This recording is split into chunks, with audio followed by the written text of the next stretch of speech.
Sveiki visi, šiandien pakalbėsim apie žaidimą, kuris vadinasi Score. Labai traukiantis žaidimas, praleidau labai daug laiko, bet kadangi ištryniau, viską reikia vėl žaisti iš naujo.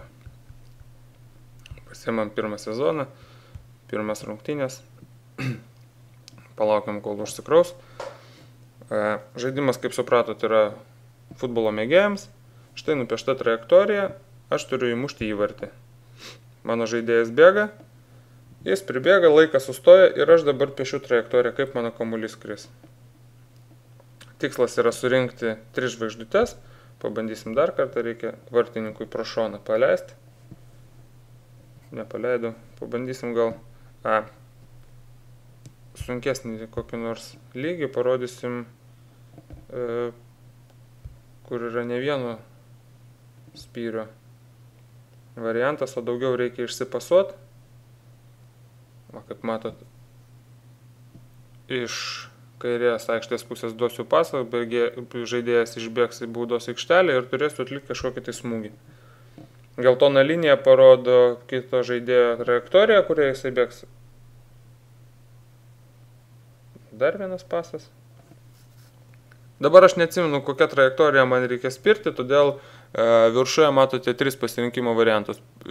Peržaisti lygį, pauzę paspausti ir parodyti trajektoriją. Atrodo trajektoriją į kairę kampą reikėtų paduoti kamuolį. Įvartis įmuštas, yra pakartojimas. Tuoj parodysiu dar vieną variantą, kuris atsiradęs yra. Auksinis kamuolys yra toksai dešinėje apačioje.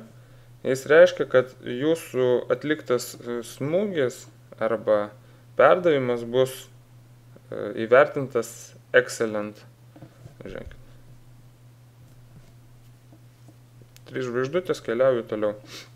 Yra kaip visą laiką užduotis kažkokios, tai surinkti visas žvaigždutės, surinkti tam tikram sezone tam tikrą skaičių žvaigždučių, į vartus įmušti iš pirmo karto, nepaisant tiek, kiek surinkote žvaigždučių. Aš stengiuosi visą laiką maksimaliai surinkinėti 3 žvaigždutės, todėl šitos misijos aš turbūt neįvykdysiu niekada, nes neįmušiu 10 kartų iš eilės.